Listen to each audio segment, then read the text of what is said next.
El Parlament debat aquests dies sobre la creació del Centre Català d'Empresa i Drets Humans. Saps per què?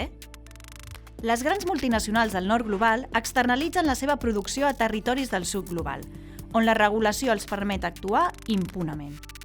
Maximitzen els beneficis econòmics, mentre vulneren els drets humans de les persones que hi treballen i de les comunitats on instal·len les plantes i centrals de producció.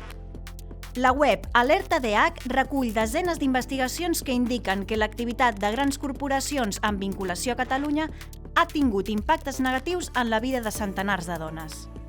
Un exemple és el cas de Puerto Buenaventura, un dels ports més importants de Colòmbia. La privatització i ampliació del port ha provocat el desplaçament de la població de la zona.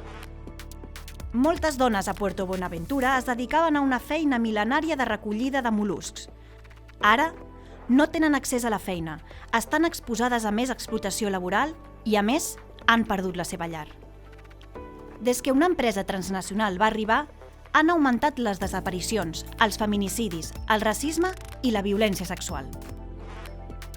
Un altre cas és el de El Quimbo, a Colòmbia, on una empresa hidroelèctrica va construir una presa per produir electricitat.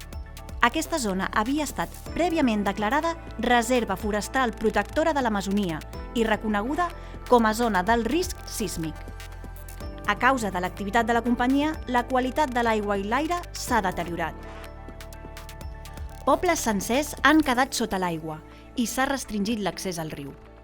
Les dones veuen afectades les seves tasques productives, reproductives i comunitàries, així com la seva salut i educació. Què podem fer des de Catalunya?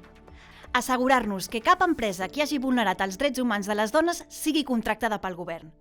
Fem que s'aprovi la creació del Centre Català d'Empreses i de Drets Humans.